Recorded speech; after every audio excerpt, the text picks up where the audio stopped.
Everyone, I want to talk a little bit about power lines and the way we need to work around them. So here's a pretty good backdrop here of what we're going on. Up here is a single primary that goes across. We got 3 secondaries down here.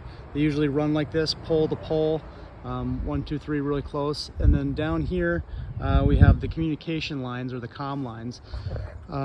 Off the secondaries is usually the house drops. It's like the newer stuff is called triplex, which is like this braided looking stuff that goes all the way down. There's 2 wires and there's a steel cable that goes on the inside of there.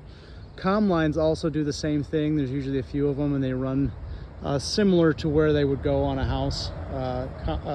Triplex up here and comm lines down here. A lot of times we need to have these in place so we know where to do the clearance from the tree. Like if this tree needed a little bit right here, it's kind of touching. So we need to know where those are so we can do our job correctly. And we can work around those most times if they're not going to be a huge hazard.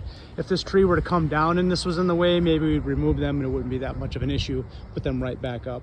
A lot of times off a house, they're just wrapped around there pretty lightly on a hook, so you just take that off of there, give yourself a bunch of space while you're working. But these the power line up here, the primary, you want to stay away from those. You have to stay away from those. If you touch those, you could die. So it's really important not to do any activity around those as much as possible. Sometimes we'll call in to the power company to do a line clearance around those while before we even get there to do work, just so it's a lot safer for us. There is some weather stripping along these secondaries here, and a lot of times those are older and they actually wear off. That weather stripping is not insulation, so it's not good to touch those either. Try to stay away from those as much as you possibly can.